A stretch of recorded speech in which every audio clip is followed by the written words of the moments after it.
More than 4 months since the last election. Have the numbers changed much? No, but there's still some interesting things to talk about for Mark Carney and Pierre Poilievre. Also, speaking of Mark Carney, what are his opportunities right now? What are his challenges? And why he needs to get a move on? This is On the Line.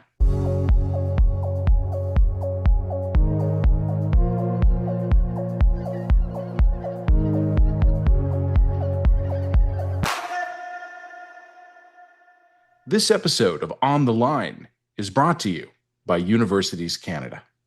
Across Canada, university campuses are more than classrooms. They're community hubs. From gyms and pools to theaters, health clinics, and labs, campus spaces welcome everyone. Whether it's a hockey tournament, a daycare, or a summer camp, investing in campuses means investing in the communities we share. But years of underfunding have left a $17 billion maintenance backlog, with 1 in 3 campus infrastructure projects now critical or near critical. Campus infrastructure is community infrastructure. To keep building communities, the federal government must make campus infrastructure eligible in federal programs. To learn more, visit UnivCan.ca. Hey everybody, it's Matt Gurney, not Jen Gerson. Normally Jen and I alternate week by week with these On the Line episodes, but as we mentioned for last week's The Line podcast, Jen's been traveling. She's going to tell you what she was doing soon. She's working on that right now. It's interesting. But because she was away, I'm doing 2 On the Lines in a row. So here we are.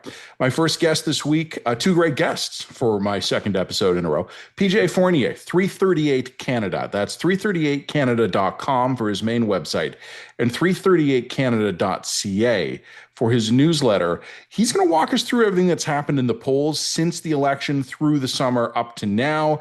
There's not a ton of change. I'm not trying to undersell the segment. Stick around for it. There is some interesting stuff happening. Numbers more or less flat, though. We talk a little bit about the Liberals, where the opportunities are, where the challenges are.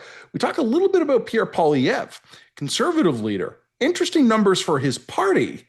He's not helping the party. That's an interesting one. We're going to talk about that. We're going to talk about the young and the old, the issues that matter. We're going to talk about the NDP and their path back, if any. PJ Fournier joins me right now on the Line. PJ, always great to have you here. And I want to make a confession to you, and then we'll talk numbers. All right. I don't pay attention to numbers in the summer. Oh, well, you're a smart man then. Yeah. So I pay attention to the news. I pay attention to politics. I don't pay attention to polling. I know that you have too. So before I ask you the question of where we are today, let me ask you a setup question. What happened between the election at the end of April and through the summer? Like, did anything happen in the polls? Not much. And I did take some vacation because, as you know, the period from late December to end of April was just a nonstop roller coaster, right? Yeah. And I needed some vacation. And I was teaching at the same time. I didn't take a sabbatical. So it was quite a while. So I did take a vacation, but yeah, I did follow all the polls.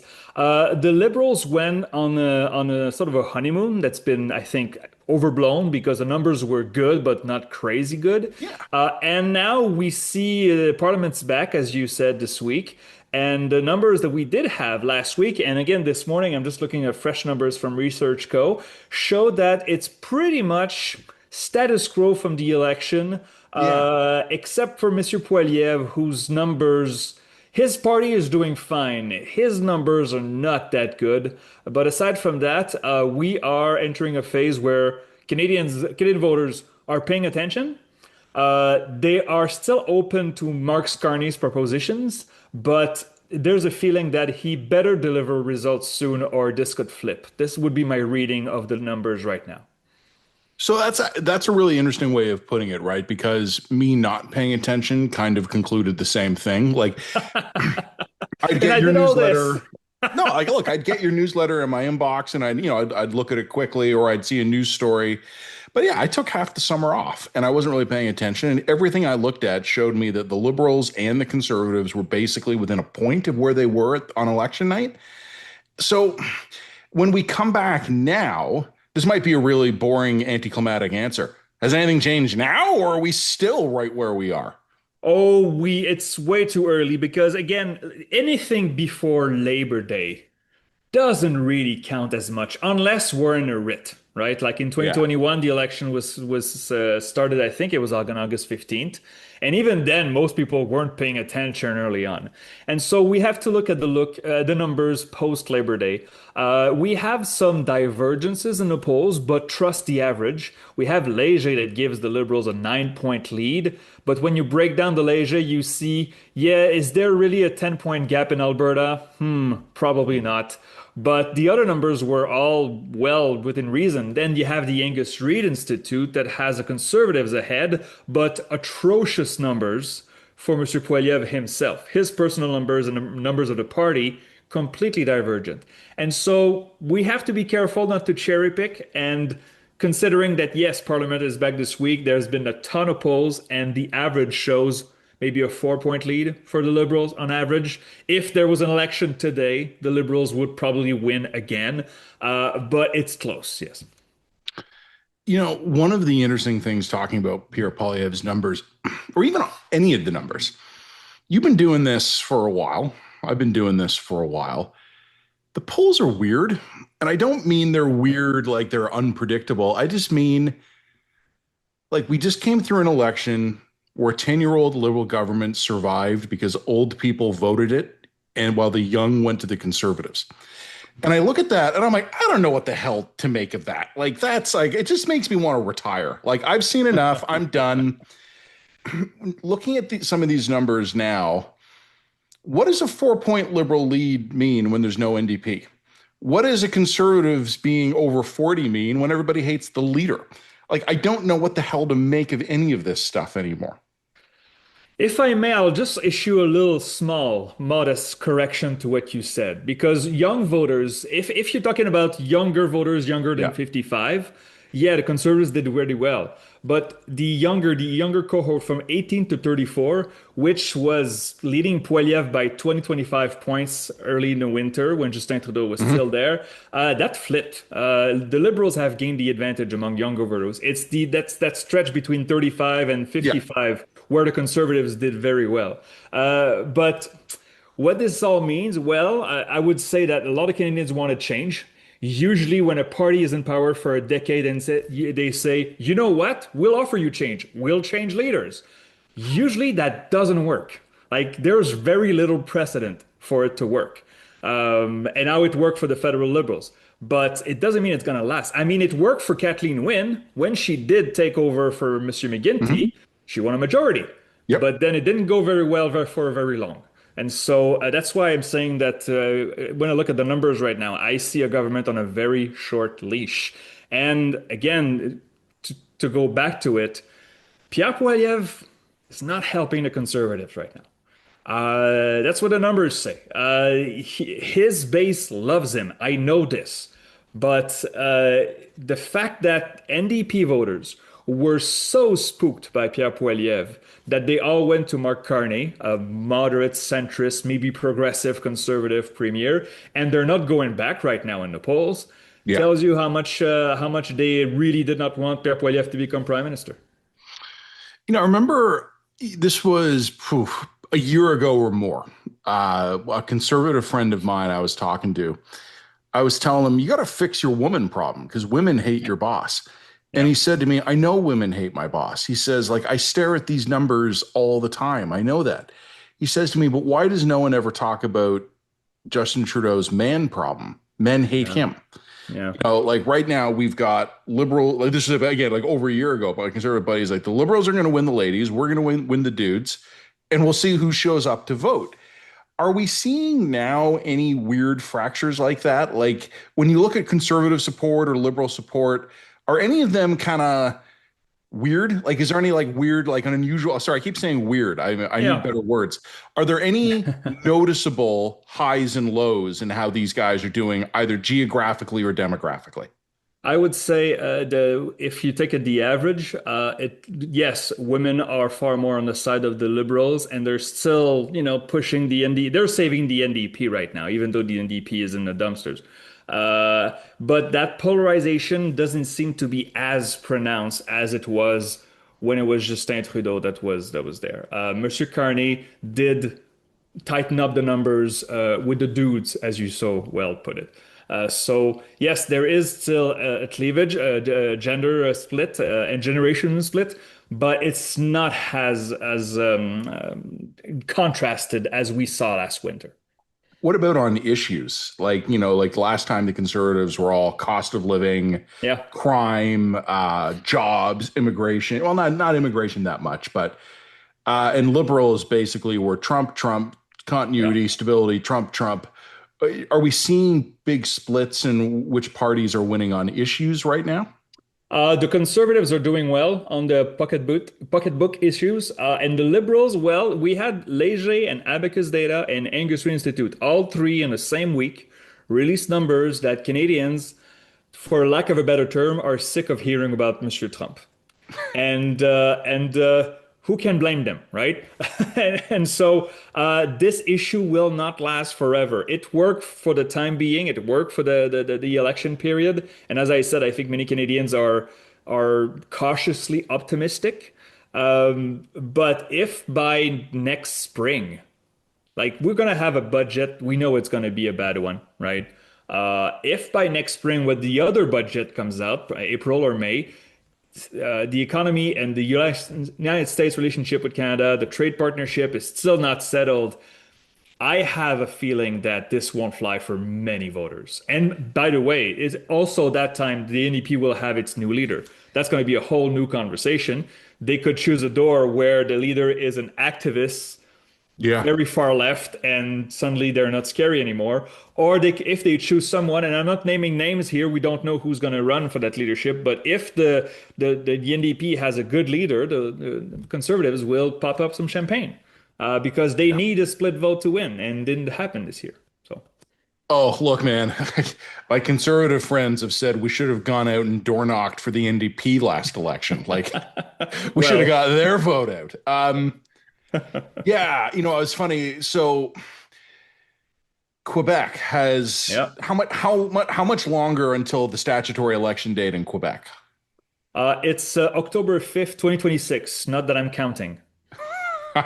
Because we're going to get to that at some point, I hope. But this is could be one for the ages in Quebec right now. We Yeah. have a government that has a favorability rating of minus 67 in last week's poll. I looked in the archives. I asked my Discord, have you ever seen from a serious firm an incumbent with such low numbers? We could not find it. Even Brian Mulroney at the end, even Kathleen Wynne, even Greg Salinger in Manitoba at the end, it didn't Yeah. go so well. We could not find a minus 67. Justin Trudeau had a minus 49. Oh, by the way, get this comparison. In the latest, what was it? It was Abacus data. Among conservatives, all right, Mark Carney has a minus 49 rating. François Legault has a minus 67 among the whole sample. What does that tell you? Monsieur Legault is more disliked than Mr. Carney is among conservatives. That's insane. So grab the average Quebecer, and they hate Francois Legault more than the average conservative hates Mark Carney. Yeah, yeah. Right now, which is amazing, right? That's yeah. We live in such interesting times because I think we're all doomed, but it's going to be so interesting. Well, okay. I like Um, it. we'll have a lot of fun documenting it. Okay, the reason I asked about Quebec is because there's an interesting kind of calendar alignment right now. Ontario's not having an election anytime soon. Alberta's not having an election anytime soon. Uh, What do you think? May, June. Oh, Mrs. Smith will want to go early if her numbers are good. Come on. But Yeah. yes, okay, but not soon. Like within a year, maybe. Okay, Well, I'm but just go I'm on. just thinking that like does Mark Carney have 6 months of runway here to get him I through think the so. winter? I think he does. Yes. Yeah, without having to worry about Yeah. weird provincial stuff or No offense to Newfoundland, which is the rip is supposed to be dropped this week, but no yeah, offense to them. But yes, Alberta, I think at the earliest will go next late spring. in the spring. Quebec is October, so yeah, he has time. Yeah. Then you have some time as well. Maybe you should sneak in that sabbatical like now. All right, one more question for you before I'll let you go here. Yep. We've talked just for a minute about the NDP. One of my conservative friends, and maybe he's delusional, Okay. told me, I say that with love and affection, but he told me in any other election, the NDP will bounce. He goes, they got crushed to an artificially low level because of the circumstances, kind of exactly as you said, where we hate Pierre Poilievre, we're scared of Donald Trump, and Mark Carney is a pretty friendly looking guy. He's Yep. safe. We'll park our vote there. Are Yep. you seeing any signs of any kind of NDP recovery? No. Me neither. No, but I will say this though. This is cyclical. And yes, we live in different times than in the 90s. But in 93, when the NDP went down and went down hard, right? After the high of Ed Broadbent in Yeah. 88, it took a decade for the party to rebuild. Yeah. The NDP has to rebuild from the ground up. They have to discover what they want to be in parliament. They have to finance money. They have to find money. And so I think it could take a few cycles. We never know. Save that clip if the NDP is the official opposition next election. But I think it's going to take a few cycles. So unfortunately for them. My general policy is that all clips should be burned immediately. But yeah, I Very hear you. smart. All right, PJ, thanks for this. Keep up the great work. And if you're going to take that holiday, do it soon. Thank you very much, Matt. Talk to you soon, man. Talk to you. That was PJ Fournier of 338canada.com and 338canada.ca. Joining me in just a moment, you'll be hearing Jamie Carroll. Carroll and Co. Consulting, our liberal member of the anti-panel from the last election, and one of our go-tos whenever we need something liberal explained to us here at the line. We're going to talk about Mark Carney, the speed of his government. We are going to talk about whether or not Pierre Poilievre will be an effective counter to him, why the caucus is already starting to grumble a little bit. Lots of bits of the conversation, including him and I joking about Michael Sabia having to go stop the Russians from invading Poland all by himself. Don't worry, it makes sense in context. Stick around. Jamie Carroll will join me right here on the line right after this. This episode of On the Line is also brought to you by the Daily Bread Food Bank. Imagine choosing between food, rent, or medicine. For the 1.5 million Canadians with disabilities living in poverty, that is the daily reality. The Canada Disability Benefit was created to help, but at less than $7 a day, it isn't enough. Daily Bread Food Bank and coalition partners are urging government to fully fund the benefit. Visit fundthebenefit.ca to take action. Together, we can ensure every Canadian with a disability has the dignity of food and security. Well, they're back. Parliament is in session again. Yay. So, Jamie, you and I have been talking a little bit over the summer and just trying to get a sense of when we're going to start seeing real momentum from this government. And we've seen some announcements the last week or two. We saw the major projects office. The last week, we saw the list of announcements. I want to ask you a question, and I want you to liberal explain this to me. I am really grumpy and impatient. I want Carney to be doing everything I wanted to be doing it yesterday. How much internal runway do you think he has? And I'm just wondering how when you have a new prime minister, how do caucus dynamics work? Like, what's too aggressive? What's not aggressive enough? How's that going to work? So, look, I'll start from the premise that you have the tremendous advantage of sharing the point of view of the prime minister, right? I think there is no doubt that Mr. Carney is just as anxious and impatient as you or anyone else could possibly be. This is a guy who wants to get shit done and is incredibly frustrated when he sees things not happening at the pace he thinks they should. I think despite him having had tremendous experience around governments and being just ridiculously bright, I think he is fairly quickly running up against the immovable object versus unstoppable force argument that we talked about months ago. That I think he is genuinely surprised by how difficult it is to get shit done in Ottawa. I mean, we could have told him. Having said that, I think that there are some things where he hasn't done himself any favors. I think that the staffing up of PMO and ministers' offices probably took longer than it should have, given how fast they wanted to move things. I think that uh, he is going to personally have trouble letting go of decision making on some things, but that's going to be necessary in order to cover the waterfront the way he wants to. He just doesn't matter how smart he is, how many marathons he runs, or how early he gets up in the morning, or how many pairs of black shoes he wears to the office. You can't do everything, right? I mean, the waterfront is huge, and you just can't cover it all. Yeah. So I think look, I know if it were me, I would have trouble in such a critical moment, in such a critical job, identifying who the people I actually trust to get shit done are. Mm. And I think he's having that problem. So I think it gets better as you go along, but the start has been a little rocky. I was hanging around caucus last week in Edmonton.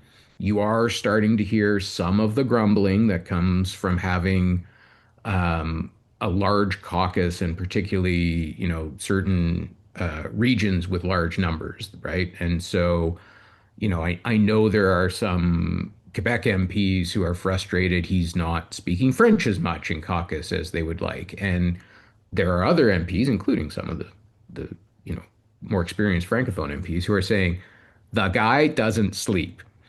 It is his second language, and he has to be very focused in order to speak it well. Give him a break.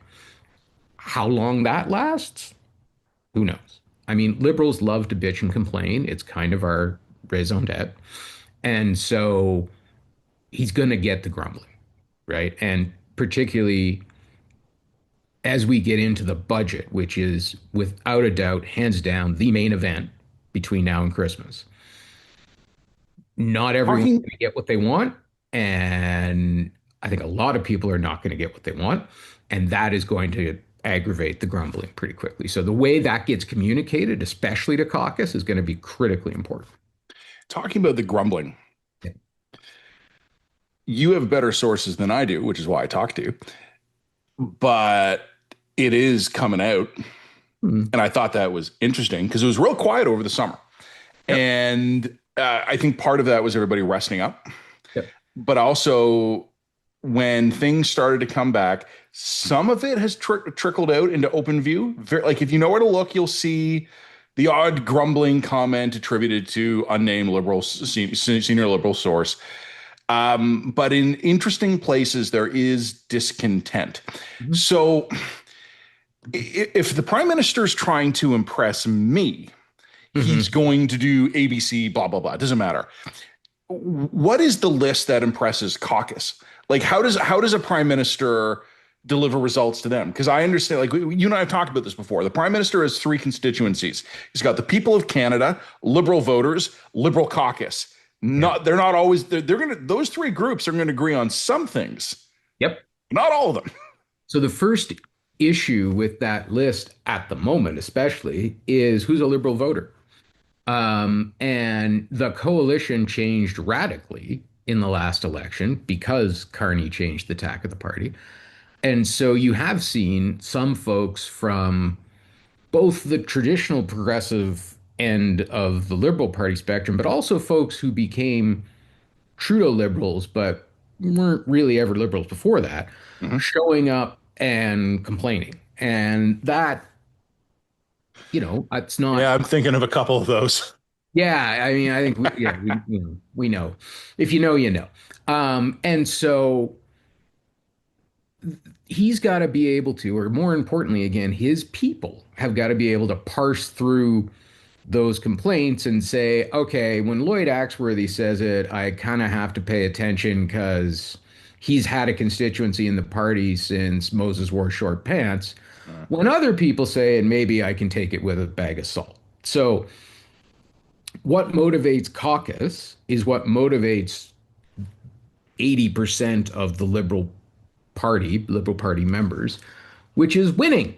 And so if your polling results are solid and it looks like you're in good shape, and when Poilievre comes back to question period this afternoon, and Carney has said he's going to be there. So presumably, we get round one on day one.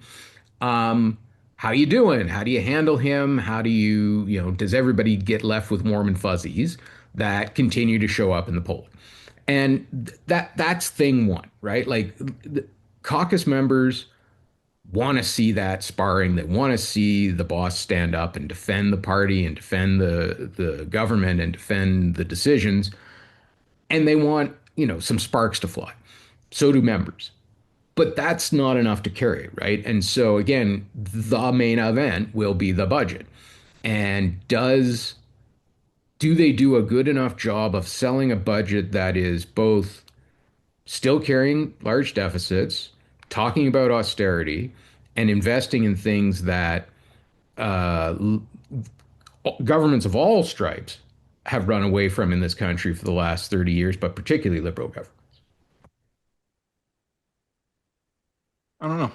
No, I mean, look, I mean, the question is to the Liberal caucus, not to me, but I find it interesting, right? Yeah. Because I know some of the people in Carney's PMO, and they are the Liberals I tend to agree with the most. Right. And in terms of where the prime minister comes at this, based on his own public statements, and I think the things he was saying when he was running to be Liberal leader, the things he has said during the election, and some of the things he's said since being elected, all signal to me that this prime minister, unlike his predecessor, understands that it's not 2015. Oh, absolutely. It's just, what are we going to do? And I don't say this to be a dick. Like, I say this honestly, like tongue in cheek, but like, if Russia invades Europe today, we're sending Michael Sabia. I mean, I'm not sure we can because we need him to stay here and start producing things, right? Yeah. Like defense production. So look, I think nothing is going to happen overnight, right? Whether it's on building houses or major infrastructure projects or rebuilding the Canadian forces in a way that is genuinely useful to NATO. Um, I think he's taking all of the right early steps. But again, I bet you he is just as frustrated as anybody that there are too many of those steps and that they don't result in things being built. So I think, on the NATO front, um, I do believe that there's going to be a pretty wholesale change in the way we conduct procurement. I do believe that the Defense Procurement Agency is going to be stood up and that it is going to be the one-stop shop for just about everything. But I also know there are a whole bunch of folks in uniform who don't like that. Yeah. And there's an even, well, at least as large a number of folks outside of government who make a very good living on the current system. Mhm. So that's all going to meet resistance, and it's going to require just steely determination on both his part and the part of Steve Fuhr, the Secretary of State, and a bunch of other ministers like Melanie Joly from industry and McGuinty, sort of, to really dig in hard and say, yeah, too fucking bad. We're doing it this way, and you're going to have to figure out how that works. One of the things that comes with that, and I wrote about this a week ago in the Hill Times, is that you got to go back and look at people like Lord Beaverbrook and C.D. Howe and folks who came from industry and said, okay, this is not working. We're going to do this differently, right? And so Beaverbrook saved Britain by building Spitfires and rebuilding the Air Force and everything else that they needed in a way that worked, right? And was completely trusted by Churchill. But one of the things that Beaverbrook did was insisted that out of every two planes that had crashed on British soil, right? They had access to them. It wasn't a problem. You had to build one new plane, right? And the Air Force lost their minds. They thought this was insane. Why are you giving us recycled garbage? Blah, blah, blah, blah, blah. It produced 2,000 extra planes that wouldn't have existed otherwise, which at the height of the Battle of the Britain was the difference between an English breakfast and saying Jawohl when you woke up in the morning. Like that saved England. And so being willing to have those fights is going to be the key on any of these big picture items where he's looking to make significant change. And look, you mentioned Sabia. I can't think of anybody who is in more naturally inclined or in a better position to be the one, taking people out to the woodshed and not bringing them back. You know, I've talked about this publicly before. I just need to be a little vague about it. But one of the interesting things you talk about how Carney is figuring out how many steps there are between where he is and what he wants to be doing. Yeah. And I was talking with someone in uniform a few months ago, and I can't tell you who, but one of the things they told me was that they were worried. This was just after the election. So Carney had just been elected. The guy said to me, I am really worried I'm going to wake up one day and discover that my budget has been tripled because I couldn't spend it. He goes, what I need today, more than I need trucks, tanks, or guns, I need really good project managers. Correct. And I don't have those because that's not a skill set that we have developed. In theory, he says that skill set exists on the civil service side where you've got either guys at D&D or you've got them at procurement. In theory, that's where the skill set exists. He goes, in reality, of course, we've discovered it doesn't. So we have very large ministries assigned to do a thing that they are, in fact, not doing. Yeah. And the skill set doesn't exist here. He goes, I can't spend the money I've got. Yeah. And that's a huge problem, right? In that by Carney saying and booking, like it has gone through the estimates that we are going to spend 2% this year. On paper, that's $9 billion. In actual fact, it's 11 because D&D annually lapses about 2 billion. 2 billion. Right? And so that doesn't count. If you're going to hit your 2%, that 11 billion's got to go out the door by the end of March. And that is a huge problem. So to some extent, this comes back to the question of, is the public service still fit for purpose, right? Have we built a public service that can do what we need a public service to do in 2025? I would, humbly suggest that after 10 years of Stephen Harper not wanting anyone in the senior ranks of the public service to question decisions, and 10 years of the Trudeau folks being far more focused on what does it look like as opposed to what does it do, we've got 20 years where the senior ranks of the public service have not exactly been challenged to be their best, right? And I think that has an impact on how they behave, but also on who's still there, right? And so I have to presume that Sabia is going to come in and, again, go you, and you up against the wall, but also where's he going to get new people, right? And I assume there's going to be some folks from the private sector, maybe from academia, who are brought in to take over very big jobs at the senior ranks of the public service. I think that they put Don Farrell in charge of the major projects office is excellent. I think, people can bitch and complain about TMX and cost overruns and all. I mean, sure, it got built. Mm-hmm. It got built and it is generating both significant revenue for the government of Canada, but also a significant decrease in the delta between WCS and WTI, which was the fucking point, right? And so if you've got Canadian oil selling at the closest to WTI it has in decades, mission accomplished, right? And so that's, I think, the way Carney is thinking about these big projects, and also the way we all should be, right? Is is an 80% solution good enough on a whole lot of the D&D procurement budget? Yes. Has it been accepted as such by senior officers for the last 30 years? No. Part of that is because there was no faith on the part of the CAF that they'd ever get a new one, right? So I need the best of the best because I may have to make it fly for 40 years or whatever. I do think that it will be basically impossible for any future government in the foreseeable future, at least, to come back down below that 2% target. And so as a result, there should be some faith, or at least a process of building some faith, that That isn't going to be the case. We will be replacing kit as it wears out. You will get to fix things as you go, upgrades, yada yada yada. So hopefully that gets past it. But someone explained to me the other day, because I keep pointing at the AOPS, the Oilers that Mhm. are being built by C-SPAN, as a great example of how ridiculous our procurement system has gotten, right? So those are a German design that are in service with the German Navy, right? And we have spent $2 billion in 10 years Canadianizing them. What does that mean?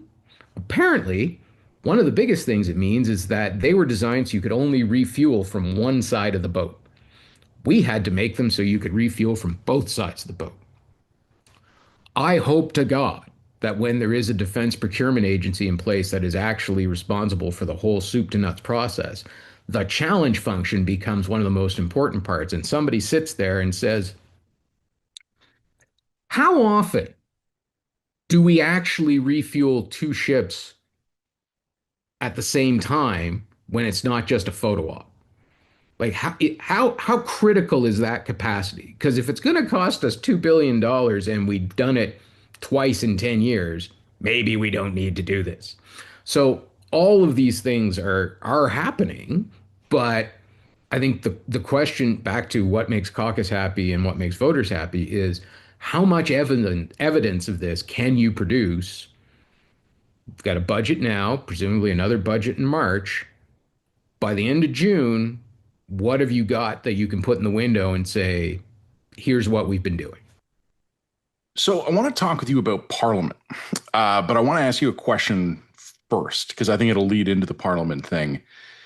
If you are advising Mark Carney, and I have no idea if you are or not, but hypothetically, if you were, what are you worried about? And I don't necessarily mean about him or the liberals or caucus. I just mean like what are the issues you don't think they're paying enough attention to, or at least you haven't seen it. And one of the things I could tell you, and you can disagree with this or not, I'm just putting it there for conversation. One of the things I'm pretty convinced is happening Mm-hmm. is radicalization among Canadians on criminal justice issues. Yeah. And I don't use the word radicalization lightly. Yeah. I think when you've got Sean Fraser going out and going, it's not the Wild West, and that tweet exists on my feed alongside a restaurant where I go with my kids, having 7 bullets fly through it the night before because of two gangs of teenagers on the street shooting at each other. Yeah. If Fraser shows me a crime stat graph and there's an arrow going down, and my restaurant's been shot up, I'm not going to be convinced. So if you were kind of offering advice, because one of the things I think that the former government fell asleep with a switch on was housing and immigration. Yeah. What are issues you want Carney and his people to be fully engaged on? Like, where do you want them focused? Yeah. So look, I'll start at the election. I think that not to give Pierre and Jenny more credit than due, but to give them what I think is due. They won on affordability, crime, and housing, right? Like Mhm. they absolutely won on those issues.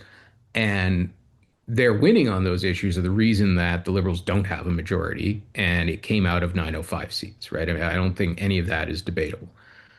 I think if the election had gone on another 2 weeks and Trump hadn't had a major Trump moment, they might have actually, they might have actually won a minority. Um, For what it's worth, they think so too. oh, I know they do. Yeah. And that's why I'm cautious about it because there's a little bit of cognitive dissonance among the things I've heard them say. Anyway, but I do think they're right about that. So I think crime is, and I think it's exactly your point. I'm not sure it's a rational, data-driven discussion, right? And that worries me a bit with Carney because he excels at the rational, data-driven discussion. Mm. The emotional sort of, reptilian brain, I am at risk discussion. I'm not sure who is going to have that. I'm not, there are folks in his front bench who can do it. I'd like to see people like Steve McKinnon as government House leader leading that fight in the Commons more. I think he's better equipped than some of the other folks who might be the natural speakers on those issues. So I think they need to do stuff. I'm glad to see they're doing something on bail reform. I don't really know what that means, but it's something people keep asking for. So great. I think the temporary foreign workers issue is a medium to long-term catastrophe. Yeah. The only growth in this country is through immigration. And yes, it's hard for kids to get jobs at Tim Hortons, but that's not really what the temporary foreign workers program is supposed to do and what it really does do in a lot of, like, I'm sitting in Calgary right now. Like, that's not what temporary foreign workers do in Alberta, largely. I don't know there's an immediate solution to that, but I am very concerned about the medium to long term impacts of immigration in particular. I mean, the Trudeau guys very much admitted they fucked this up, right? The there was too much immigration too quickly with too few resources, right? And you know, can Canada support 40 million people? Of course we can. Were Sure. we set up to do it when they arrived? No. Nope. And that's the problem. So, two issues there was basically consensus on in this country for a generation was immigration good, crime bad, but we're not the Americans and it's kind of okay.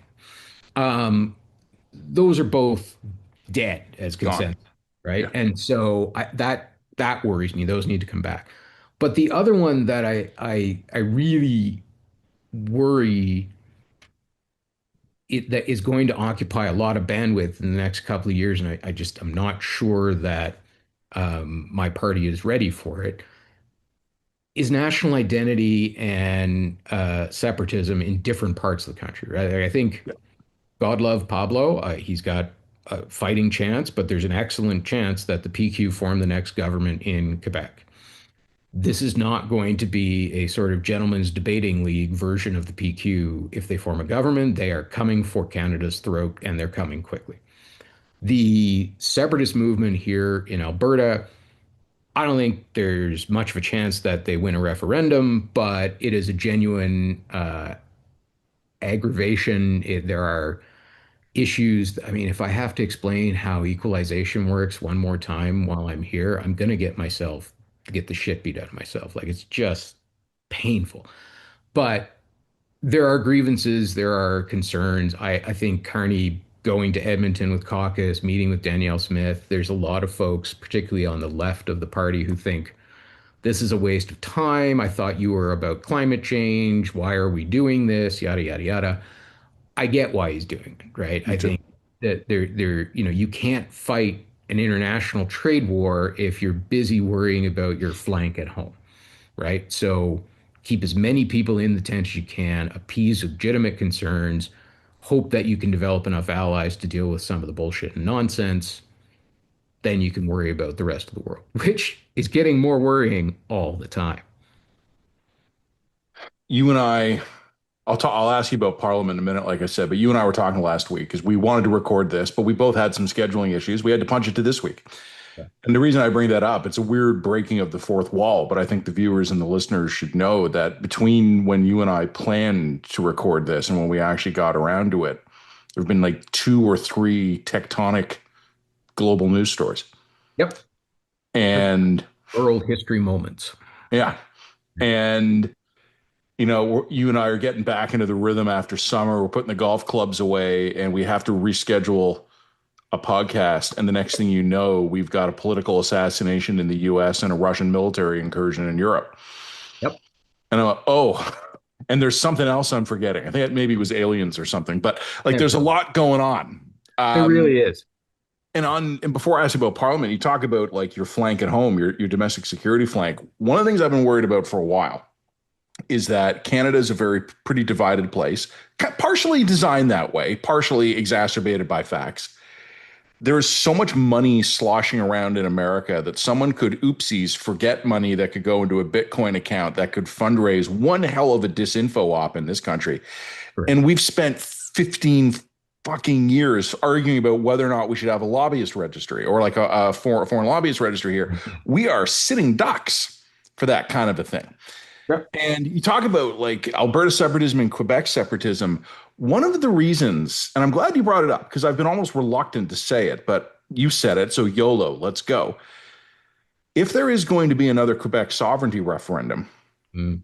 it doesn't have to just be like pure blood or, you know, the French language or culture.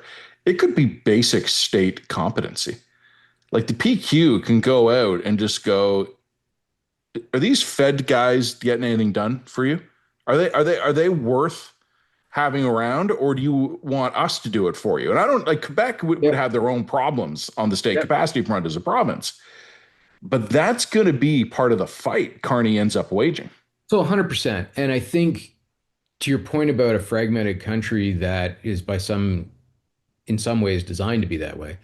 One of the arguments that I guarantee you will hear in any sort of separatism debate in Quebec is an incredibly aggressively negative view of the oil and gas industry in this country and how Quebecers being tied to that somehow sullies their clean energy efforts and smaller cars and all of those things that are really consensus issues in Quebec.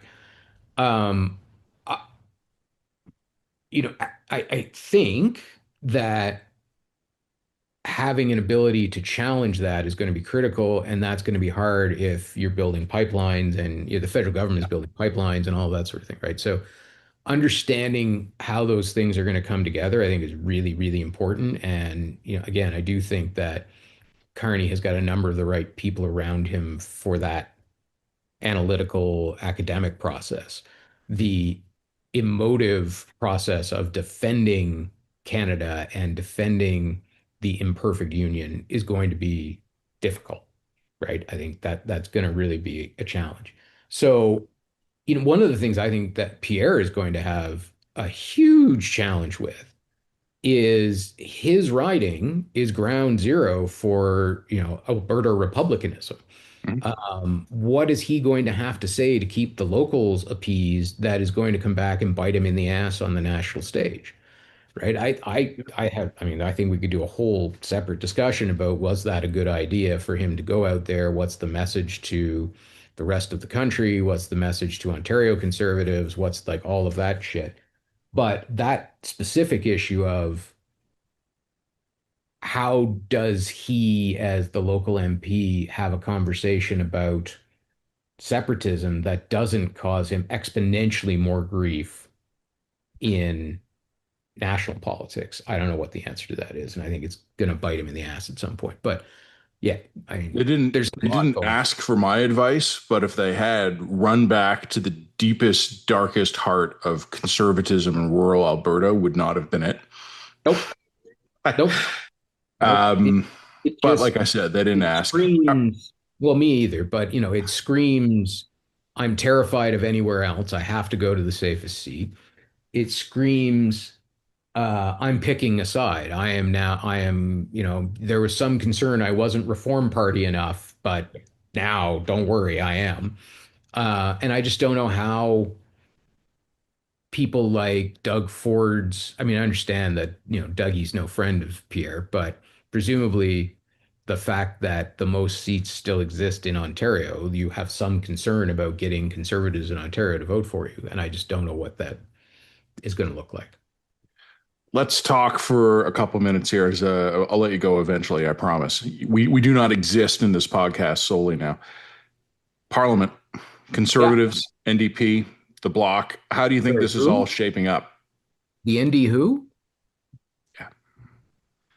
I don't think that's good, by the way. I enjoy No, I think mocking it's terrible, them but it is what it is. against them for years, but I don't think it's good for any of us that the NDP has essentially vanished. I don't know that it's permanent. I think I think particularly as Carney moves center right, the NDP will have a natural constituency reborn, but how and who they choose as their leader is going to be critical to whether or not they can capitalize on that opportunity, right? So Parliament, look, I think that Pierre is one of the best leaders of the opposition that we've seen in our lifetimes. I think he will do very well in question period and in the House in general. I think he's going to have tremendous difficulty finding a dance partner anytime in the foreseeable future to, cause a collapse of the government. So I don't think that's very likely. I think between Elizabeth May and the rump of the NDP, Carney's in pretty good shape. I do think there will be a number of by-elections that come up in the next little while, with I've either heard similar whispers. A lot of people are starting to look with some longing at some of those corporate gigs they passed on. there's corporate gigs, there's diplomatic gigs, and Uh-huh. there's well, if I haven't made it to cabinet by now, I guess I'm never going to. So screw I it, I'll should leave. take that consulship in Eastern Africa. Yeah. Right. Yeah. For example. But I think, there will be those put a different pressure on the government, right? Because suddenly you really have to win those by-elections because they're going to be in comfortable liberal seats, but also your, ability to command the commons is pretty thin, so you Mhm. need all of those seats back. So I think it's going to be challenging. I think they're trying to figure out the timing on some of those things, and that they will. Um, I'm most interested in seeing how the block behaves. Everybody was pretty hands off in the spring, but now I don't think that's going to be the case. And so they will effectively be campaigning for the PQ from Ottawa and from their seats in the Commons. And what does that look like, right? And does it make it more difficult for Carney to satisfy the 42 Quebec Liberal MPs that are in his caucus and who are all going to want, goodies for the riding and polling data to continue and. So that's going to be tough, but I think it'll be interesting to watch for sure. He's got some interesting provincial allies, right? I mean, I think Mhm. all of the Atlantic premiers are friendly. Doug is far friendlier than I think any of us expected. And even Danielle Smith seems relatively content at the moment. That, of course, is subject to change without notice. Wab Kinew is really impressing people in Ottawa in terms of how he's just turned on a dime and become Mr. Build Manitoba. I think that's great. I think there's a whole bunch of projects there to get into and get built. Um, but all of those are political actors who have their own agendas to be worried about. And the one that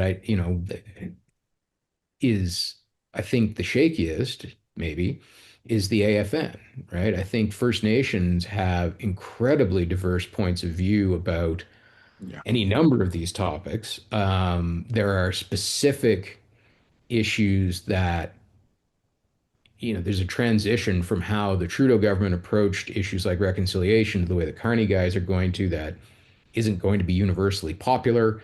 I think, Cindy Woodhouse has one of the most difficult political jobs in the country right now. And, she's doing well, but how long can she carry on stick handling this, right? And so understanding how to support First Nations so that they support building projects while cutting back on some of the more luxurious, that's not the right word, but the more generous agreements that were being signed by the Trudeau guys is going to be tough, right? But I think it's going to be a critical part of whether or not Carney can succeed. One more question, then I'll let you go. And it's related to what you were saying about Polyev not having a dance partner. Yeah. There's another kind of dance that's going to be going on in Parliament, and it's going to be the give and take, the back and forth between the Prime Minister and Pierre Poilievre. Pierre Poilievre, I don't disagree with you what you said about him being a very effective opposition leader, but he was a very effective opposition leader against Justin Trudeau. And I think if you were to go to a laboratory and grow a conservative leader optimized to defeat Justin Trudeau, it probably looks, walks, and talks like Pierre Poilievre. 100%. We're going to find out now if those skills are transferable. Is Right. he a generically effective opposition leader? And I don't mean that as a negative thing, but like, is he so good at being an opposition leader that you can line up any prime minister across the aisle from him and he's going to smoke him? Or is Yeah. he going to throw a whole lot of punches at Carney that never connect? So well, I guess he doesn't have a podcast anymore, so I can quote Paul Wells. The guy who auditions to be opposition leader almost always gets the Gets job, the job. right? And I think that's what we saw with Poilievre in this election. He couldn't pivot. Um, Carney is trading in trust, right? He is people don't have a reason to not trust him yet, and if they keep trusting him and he delivers some things, he could be set for a full 4 years. If at any point he loses that trust and starts looking like he's not delivering, then Pierre as an opposition leader could be very effective, right? But if Pierre is simply trying to start that transition to I don't trust him, I think he's going to have a really tough time because any data I've seen in the last 2 years, Canadians don't trust Pierre either, Yeah. right? And so he's not a viable alternative to Carney at the moment. He can chip away at the armor. He can make points that Carney shouldn't be given blanket universal trust. He can point out failures. I think some of the things they've picked over the summer were dumb. There wasn't going to move any vote. Maybe it raised them some money. I don't know. But the if he gets to that tipping point, right, where Carney is starting to look like he's not going to deliver the the incredible number of things that he has promised to deliver, then I think Pierre could be incredibly effective as an opposition leader. But until then, I think he's pissing up rope. You and I will check in. We'll keep these conversations going. I'm curious. We should probably next talk maybe in a month or so around the time we see a budget, because that'll just be a really interesting signal, not only of intentions but also of speed. Because budgets have timelines. They have rollout periods and how long this money will be coming out. So there'll be a lot to talk about once we actually get a look at the budget of the fall economic statement, whatever we're going to call it. In the meantime, sorry, go ahead. It's the whole shooting game. The budget is everything. Yeah. Well, in the meantime, enjoy your time in Calgary. Thanks for coming on, and we'll check in soon. Thanks, buddy. Anytime. There we go. One more episode of On the Line in the books. Many thanks to PJ Fournier and Jamie Carroll for joining me here today. Lots going on. We're doing our best to cover all of it. Folks, you know the drill. Whatever app you've listened to this on or watch it on, please give us a like, a subscribe, a little thumbs up. Go to our main page, readtheline.ca, sign up for our newsletter there. You'll always get the alerts when we're publishing a new article or a new podcast and video. Check us out, spread the word, do us a favor, make everybody love us. Jen Gerson is back. You'll be hearing from her shortly. She and I will be back together, God willing, this Friday on the Line podcast. For right now, though, readtheline.ca, like and subscribe. This has been On the Line.